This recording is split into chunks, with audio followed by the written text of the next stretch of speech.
Paulo, muita honra, reitero, a recebê-lo e a palavra é sua, doutor.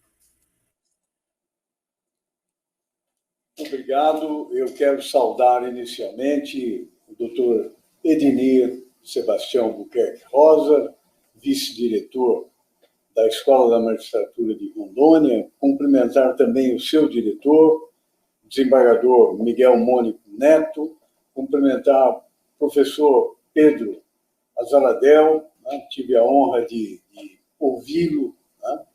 Com a sua importante exposição sobre a nossa política nacional do meio ambiente.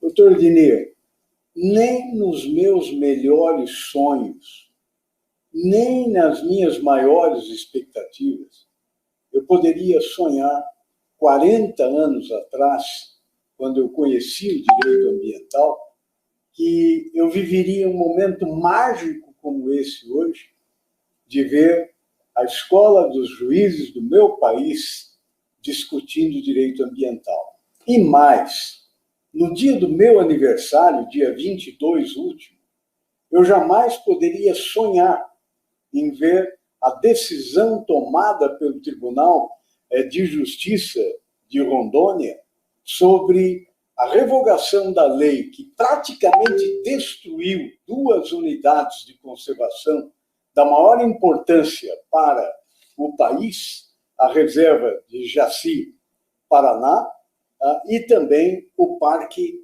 de Guajará-Mirim, reduzindo em quase 200 mil hectares essa reserva, mais do que alguns países do mundo.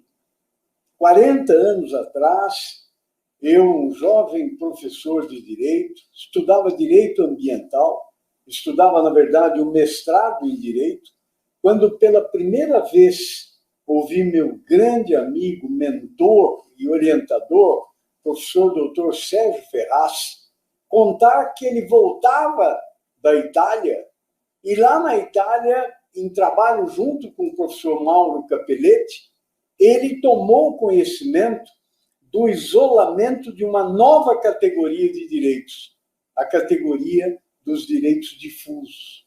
E nos dizia, professor Sérgio Ferraz, o direito vai tomar uma nova dimensão, o direito vai se transformar completamente. Vamos tratar de conflitos nunca antes sonhados pelo direito e vamos ter uma grande transformação, uma grande mudança em tudo aquilo que estamos vendo, em tudo aquilo que estamos vendo a respeito da gestão não apenas de um planeta habitável, mas, acima de tudo, no sentido de termos não apenas um direito que cuida da justiça, mas que cuida, sobretudo, de qualidade de vida. Eu tenho algumas transparências que eu vou tentar compartilhar. Sabemos que nós levamos aí um banho da tecnologia, e, então, dessa forma, espero que os senhores estejam vendo, não sei se estão vendo aí, a minha tela compartilhada. Nós vamos falar aqui hoje de um tema candente, de um tema fantástico, que é a política nacional do meio ambiente. Em nosso país, desafortunadamente, não estamos acompanhados, não estamos acostumados a tratar de políticas. As políticas, elas têm grande importância, e dentre as grandes políticas públicas temos a política ambiental brasileira. A política ambiental brasileira, ela foi fruto do sonho de um grande homem que não tem o valor tão bem reconhecido quanto mereceria, que é o professor Paulo Nogueira Neto. O professor Paulo Nogueira Neto criou, como disse há pouco o professor Pedro, ele foi o primeiro secretário especial de meio ambiente. Nós tínhamos apenas uma secretaria que estava subordinada ao Ministério do Interior, e o professor Paulo Nogueira Neto, juntamente com meu grande amigo, professor Paulo Afonso Leme Machado, eles conseguiram o arcabouço, os estudos fundamentais para a criação de uma política nacional de meio ambiente. Nós vivíamos o final da década de 70, havia uma enorme pressão internacional sobre o Brasil. Lá em Estocolmo, a participação brasileira foi um fiasco. O governo brasileiro, na contramão da história, dizia em Estocolmo: se você não é bem-vindo no seu país, traga a sua poluição para o Brasil. Aqui privilegiamos o progresso, aqui não temos essas bobagens de limitações ambientais. E com muita habilidade, o professor Paulo Leme Machado, então um jovem promotor da cidade de Piracicaba, primeiro brasileiro a cursar mestrado em Direito Ambiental, fundava em 1980 a Sobradima, Sociedade Brasileira de Direito Ambiental, que eu tive a oportunidade de integrar seus quadros já no nascedor. A partir daí, foi apresentado, foi explicitada uma política pública, uma política ambiental. E o que são políticas públicas? Políticas públicas são princípios norteadores de ação do poder público, são diretrizes, são regras e procedimentos para as relações entre poder público e sociedade, são mediações entre atores da sociedade e do Estado. Elaborar uma política pública significa definir quem decide o quê, quando, com que consequências e para quem. A partir daí, nós vamos ter como fenômeno multidisciplinar um diálogo entre as ciências da administração, da economia, da política, do direito e de outros campos do conhecimento que vão apresentar necessariamente uma dimensão jurídico-constitucional.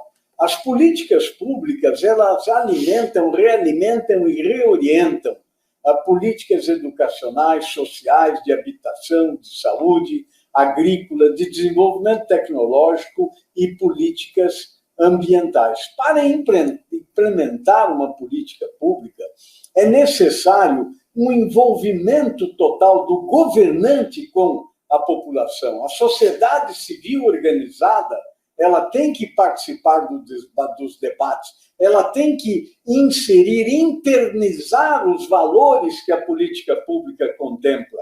E isso vai acontecer a partir da identificação de um problema, organização de uma agenda, formulação da política pública, execução, monitoramento e avaliação.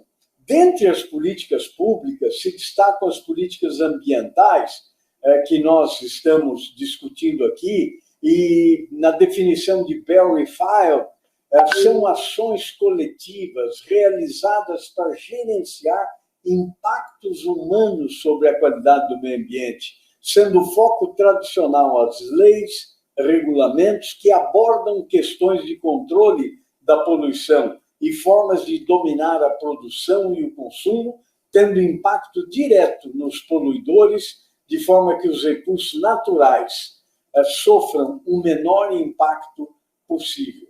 A política pública, ela vai utilizar instrumentos de comando e controle, como licenças, zoneamento, padrões de qualidade ambiental, padrões de emissão, padrões de desempenho, padrões de produto e processo, fiscalização e intensidade dos instrumentos. São instrumentos de política pública, instrumentos regulatórios, comando e controle, que disciplinam o exercício do poder de polícia. Por exemplo, a observância de padrões, normas, regulamentos e zoneamentos. Instrumentos econômicos capazes de assegurar preços adequados aos recursos ambientais, promover a internalização das externalidades negativas. Funda-se no princípio do poluidor-pagador, que vimos ontem tão bem apresentado pela grande professora Alessandra. Instrumentos de informação, comunicação e participação. A partir daí, a Política Nacional de Meio Ambiente, elas fizeram com que as questões ambientais passassem a ser mais priorizadas pela sociedade e as empresas em particular. As empresas começaram a ser mais pressionadas. Lá no velho Madeira Mamoré, no território do Mamoré, nos primórdios de Rondônia, nós estamos falando de um estado que nasceu nos anos 80, que nasceu sob o signo do integrar para não entregar, que nasceu sobre a condição de ocupar, desmatar, tomar conta da natureza, domar a natureza. E, para isso, milhões de brasileiros do Brasil inteiro, especialmente aqui do meu Paraná, milhões de brasileiros foram desafiados pelo governo militar a ocupar a floresta, a derrubar a floresta. A condição, eles receberam títulos provisórios de terra, eles passaram a ocupar essas terras precariamente e a condição para a outorga do título definitivo era exatamente a prévia prova do desmatamento. E dentro daquele princípio do caboclo, você forma a terra com 2 Fs, com foice e fogo, a partir daí foice e fogo dominaram boa parte da Amazônia como bioma e, posteriormente, da Amazônia Legal.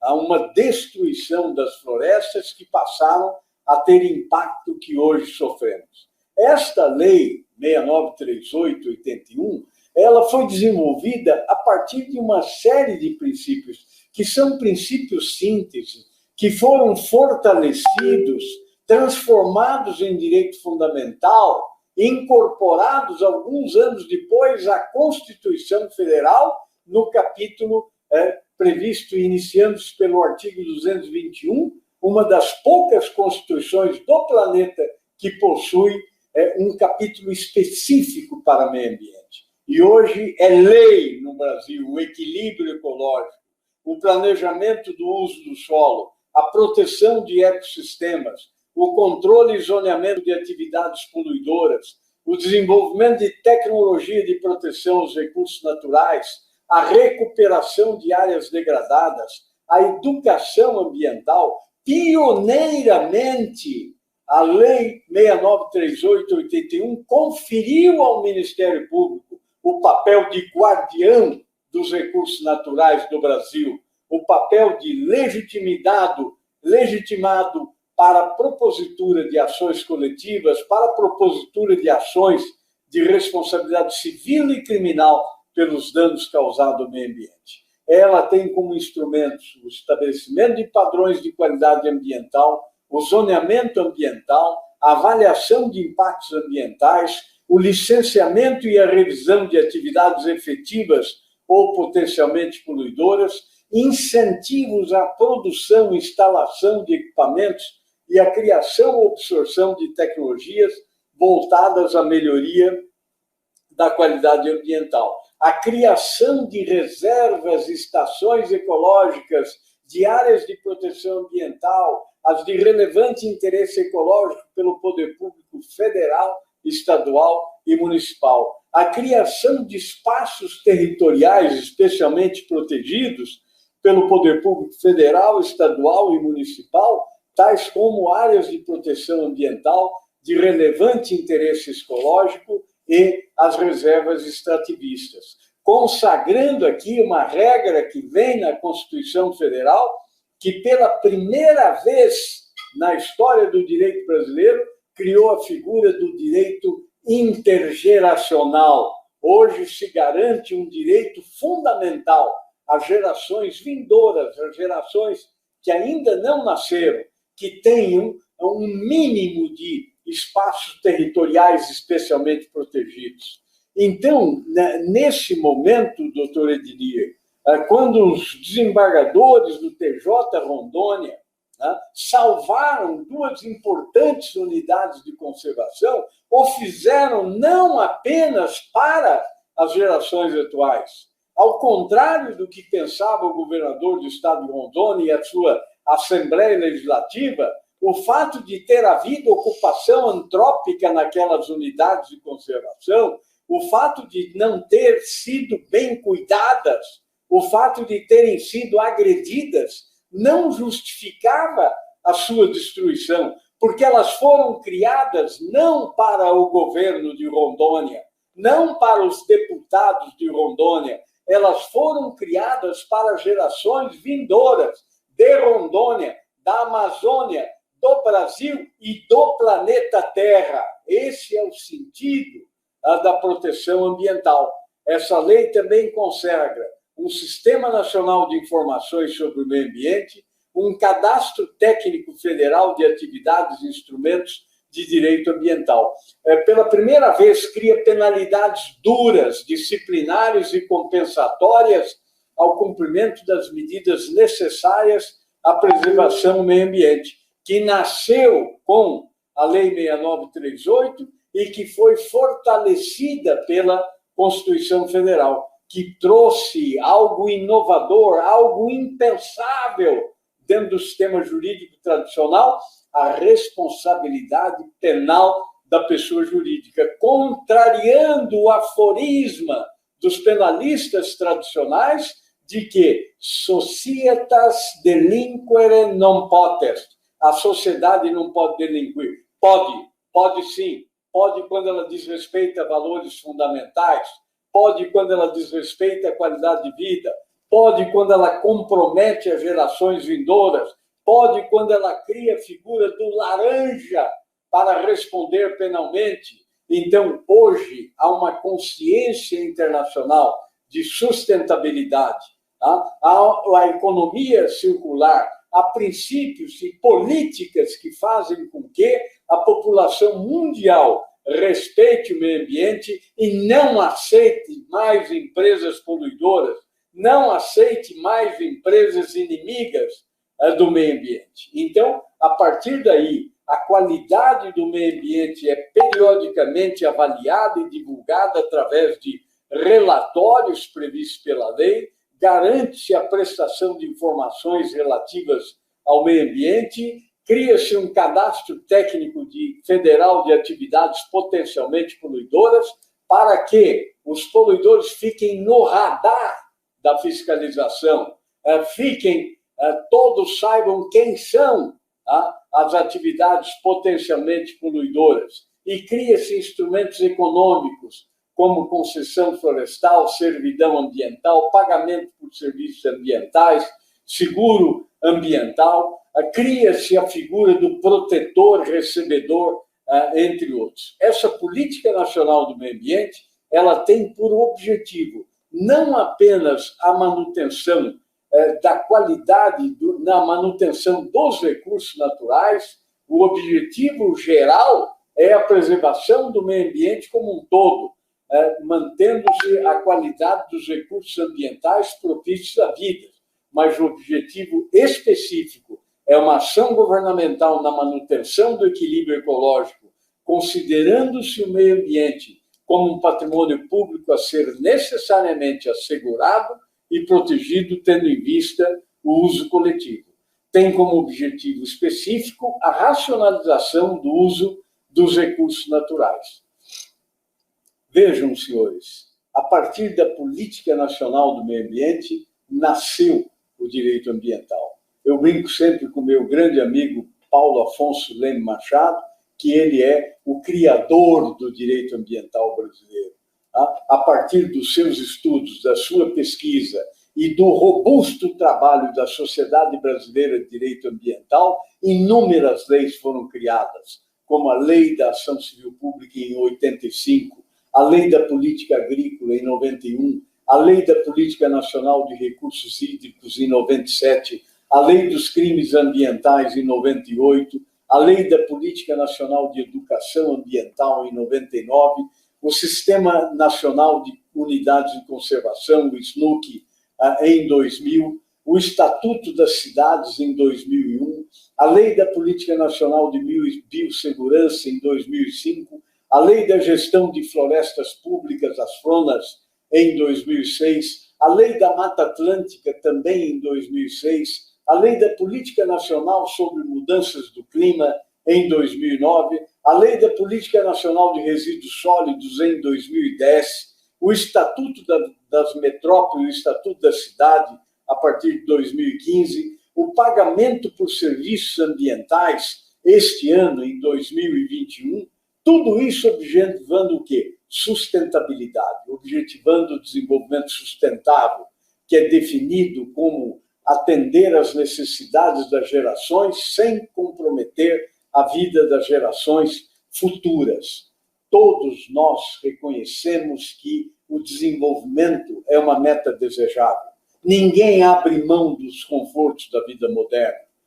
Embora fala-se muito em reduzir emissões, em cuidar do clima, ninguém abre mão das viagens intercontinentais por aviões a jatos, do transporte individual com veículo próprio, dos transportes por veículos coletivos, do transporte marítimo que faz girar a economia e os bens e valores produzidos por todo o mundo, do conforto do ar-condicionado, da energia elétrica movida em muitos países por termoelétricas, termonucleares, entidades movidas a carvão mineral ou vegetal. Tudo isso faz com que esse desenvolvimento seja necessário. Ninguém vai voltar para a roça, ou pior ainda, ninguém vai voltar para as favelas. Simplesmente nós precisamos manter o padrão, a qualidade de vida dentro de uma ideia de sustentabilidade, de equilíbrio, tá? Conseguir um desenvolvimento sustentável e equitativo, sem dúvida alguma, é hoje o maior desafio da sociedade humana. Isso porque temos inúmeros problemas no século XX, tá? Problemas que marcam a ação humana sobre o meio ambiente, resultante em escala global, da escassez de recursos naturais, de cumulatividade, de irreversibilidade. A ação de hoje é o problema de amanhã. Nós vimos hoje na palestra excelente sobre mudanças climáticas, que nós vamos ter que construir um novo amanhã. Estamos, felizmente, saindo dessa terrível pandemia que assolou a humanidade e ainda assola boa parte da Europa de forma avassaladora. E a pandemia nos mostrou que nós precisamos muito pouco para ser felizes, nós precisamos muito pouco para atender às nossas necessidades básicas. Nós vamos ter que construir um novo normal. E o novo normal ele vai passar, indiscutivelmente, por uma revisão nos modos de produção e consumo. E, para tanto, vamos precisar repensar o nosso modo de produção e consumo. Vamos precisar, a partir de uma reflexão do quanto realmente é necessário, ou se estamos apenas acumulando bens, ou estamos apenas sendo seduzidos pela propaganda e pelo consumo. A partir daí, nós teremos que recusar o consumo desnecessário, reduzir o nosso consumo, reutilizar, reciclar. A reciclagem é um dos mais importantes pilares da sustentabilidade e ainda muito pequena em todo o mundo. Então, isso faz com que nós precisemos de rever a economia, de rever o modelo econômico, chegando ao que hoje se apregoa, a chamada economia circular, que hoje o mercado está tomando conta de implantá-la. A economia circular, ela faz com que as grandes empresas do país, os fundos de investimento do país, a economia como um todo, revejam os modos de produção e consumo. Ela está sintetizada na sigla ESG, Environmental, Social and Governance. A partir daí, as empresas, os estados, as cidades, as pessoas, todos nós vamos ter que pensar no meio ambiente, vamos ter que pensar no impacto social da atividade econômica e vamos ter que pensar na gestão. Então, não é apenas um argumento de marketing. É necessário, a partir da recusa do consumo supérfluo, refletir sobre o nosso consumo, reduzir, permanecendo, fazendo com que aquilo que alguns tratou-se tradicionalmente como lixo seja considerada, na verdade, uma matéria-prima importante através da reciclagem. Dentro do modelo tradicional, o cliente tinha a cultura do consumo, comprar, usar, dispor e descartar. O novo cliente, ele tem a cultura da conservação, comprar, usar, reutilizar e reciclar.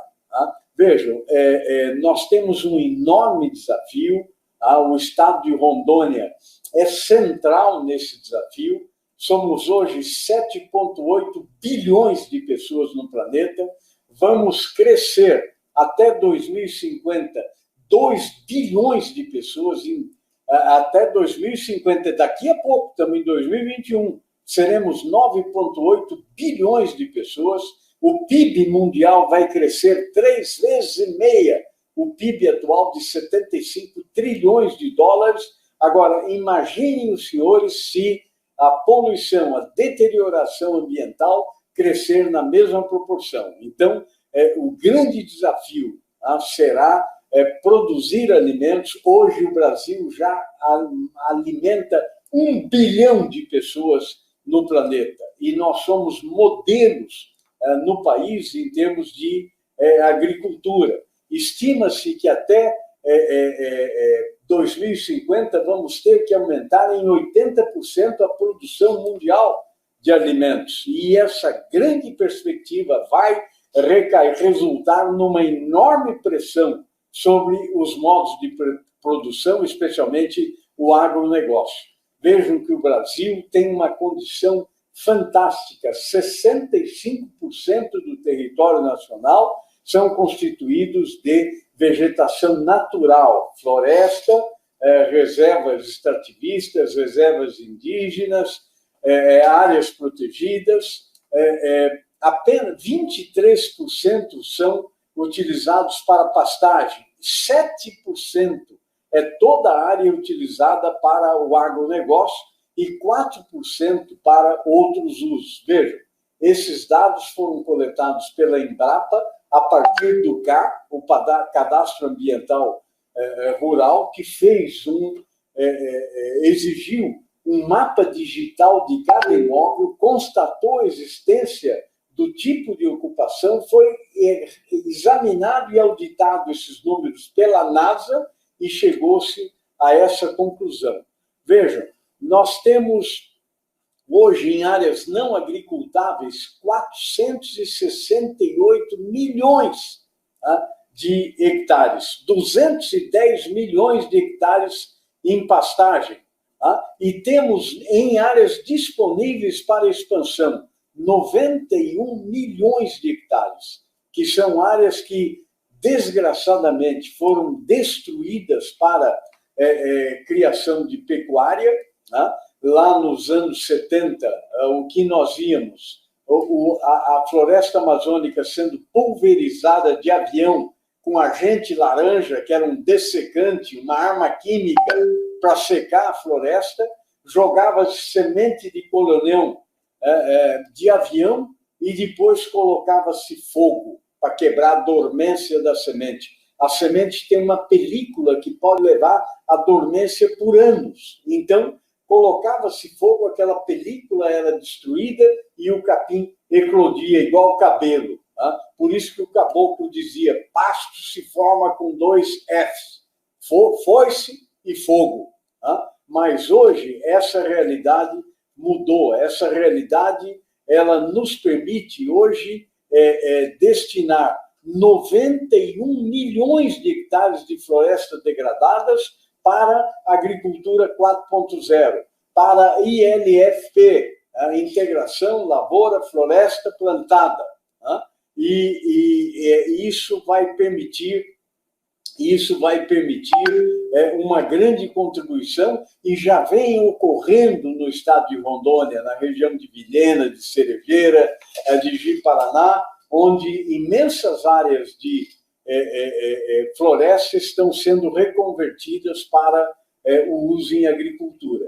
Com a integração lavoura, pecuária e floresta, será possível mudar o perfil da pecuária, que hoje é a grande vilã como geradora de metano, resultante da criação de gado, diminuindo-se o tempo de abate, gerando a floresta que vai sequestrar carbono, e a partir daí nós vamos precisar construir um novo direito. Esse novo direito vai precisar dar uma resposta para a sociedade de massa. Agora, o que está acontecendo conosco no direito? Como é que funciona o sistema jurídico tradicional? A partir da Constituição Federal, igual ao organograma de uma empresa, ele é dividido em direito civil, direito penal, direito processual, direito administrativo, direito tributário, etc. Um não conversa com o outro, são repúblicas independentes, são mundos estanques.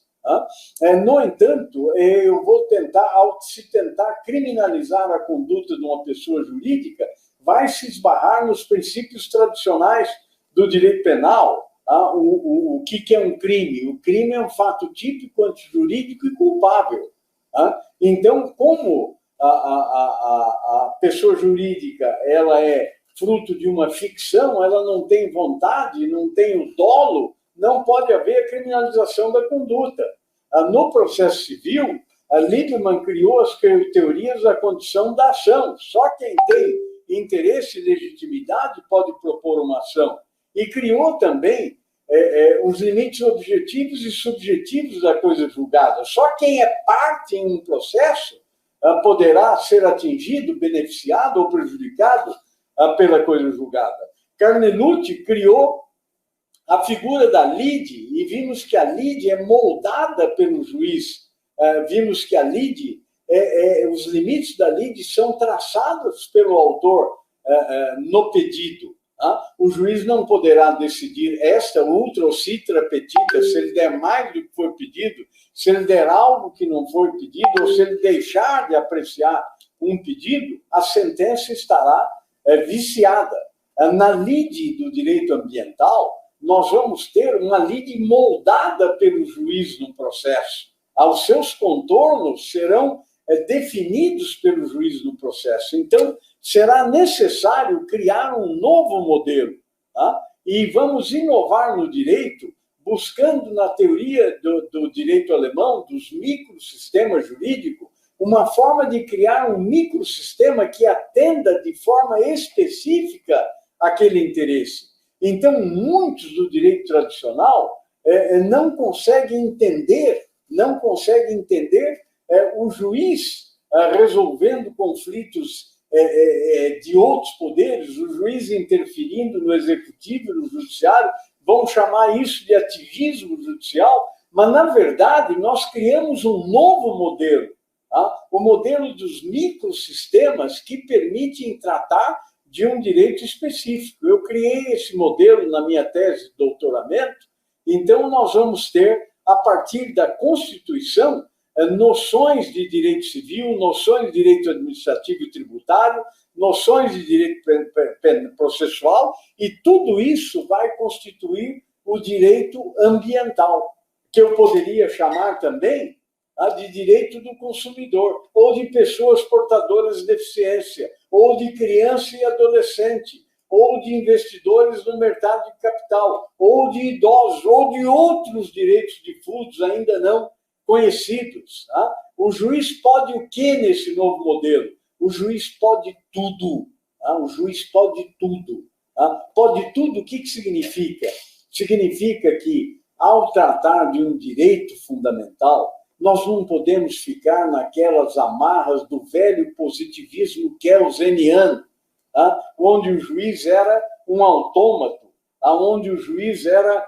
O Lopes da Costa, um ator português, disse que o juiz era como o cuco, era como o relógio, que de momento em momento as partes davam corda nele para ele agir. Hoje não. Esse juiz é o quê? É o sustentáculo da sociedade. O Poder Judiciário não é o poder moderador, como equivocamente disse o ministro a semana passada. O Poder Judiciário é o poder central da manutenção do equilíbrio social, da garantia de direitos. Então, ele não age como poder moderador, ele age como aquele que tem legitimidade constitucional para construir uma sociedade justa, para construir um planeta equilibrado. O Poder Legislativo de Rondônia pode legislar sobre a criação de uma unidade de conservação? Pode, tá? Mas nós temos regras superiores, nós temos direitos fundamentais, nós garantimos lá no artigo 225 a equidade intergeracional. Então, quando o Tribunal de Justiça de Rondônia declarou inconstitucional, julgou procedente a DIN, que alterou uma enorme reserva florestal da humanidade, ele está agindo no sentido de garantir a Constituição, ele é garante da Constituição. Então, é exatamente por isso que a Constituição Federal, no artigo 225, ela diz que todos, aqui não exclui ninguém, todos, gregos, troianos, baianos, corintianos, até os atleticanos, todos têm direito ao meio ambiente ecologicamente equilibrado. Esse meio ambiente ecologicamente equilibrado é um bem de uso comum do povo, como diziam os romanos, res communis omnium. Os romanos já conheciam bens públicos, bens privados e bens coletivos. Res communis omnium, bem de uso comum do povo. Esse bem de uso comum do povo, ele é essencial à sadia qualidade de vida, impondo-se ao poder público e coletividade o dever de defendê-lo e de preservá-lo para as presentes e futuras gerações. Aqui surge o direito intergeracional, aqui surge a tríplice tutela do meio ambiente. Ele é um bem tão importante, ele é um macro-bem, porque ele defende a vida humana, não apenas como existência, mas a vida humana com qualidade. Então, por isso, ele tem uma tríplice tutela: a tutela administrativa, a tutela civil e a tutela criminal. Então, vejam, a partir daqui, nós vamos ter a sustentabilidade como um princípio constitucional síntese, valor supremo, princípio ético-jurídico vinculante, objetivo geral da República, dever fundamental. Então, esses são grandes desafios, desafios que todos nós, profissionais do direito, estamos desafiados a buscar a construção não apenas de uma sociedade justa, mas de um planeta equilibrado. Eu vivi, doutor Ednir, professor Pedro, eu tive a alegria, o privilégio de viver toda a história do direito ambiental. Nesses últimos 40 anos, eu pude ver muita coisa acontecer. Eu pude constatar que aquele grande trabalho desenvolvido e coordenado pelo professor Paulo Afonso Leme Machado, nós da Sobradima discutíamos ideias, discutíamos leis, isso era apresentado ao Congresso Nacional e boa parte delas era aprovada porque era moda, era bonito falar de meio ambiente. A maioria não acreditava que aquilo um dia fosse se tornar realidade. E, desafortunadamente, a maioria dos estados brasileiros não fez o dever de casa. O professor Pedro colocou bem aqui a falta de orçamento, a falta de recurso. Eu vi o drama que eu vivi como secretário de Estado do Meio Ambiente do governo do Paraná, um grande estado, com uma grande indústria. Eu me sentia secretário, não pertencente a uma secretaria. Não havia uma secretaria de Estado do Meio Ambiente, havia um secretário do Meio Ambiente. Não havia orçamento. Até hoje não se faz concurso, não se repõe aposentados, ainda usam computadores movidos a querosenes, carros caindo os pedaços. Nós vimos, a imprensa mostrou, e nós vimos tristemente o doutor Ivanildo de Oliveira, procurador-geral da Justiça do Estado de Rondônia, dizer na abertura desse evento que a maioria das crianças ribeirinhas do Rio Madeira estão contaminadas por mercúrio. É um crime ambiental. É um absurdo permitir que hoje, lá no Rio Madeira, está lá uma cidade de balsas de garimpo ilegal. Como é que forma uma cidade de balsas de garimpo ilegal e ninguém faz nada? Nós temos Exército, Marinha, Aeronáutica, Polícia Militar, Polícia Civil, IBAMA, Chico Mendes e tudo mais, e permite-se formar uma cidade. Estão lá usando mercúrio, doutor Ednir, estão lá usando arsênico, estão contaminando as pessoas com metais pesados. Metais pesados destroem as células cerebrais, provocam mal de Parkinson, provocam mal de Alzheimer, provocam arteriosclerose precoce. Então, por isso, nós juristas temos um desafio enorme, o desafio de tornar o melhor sistema jurídico ambiental, de leis ambientais do planeta, transformar isso em uma realidade.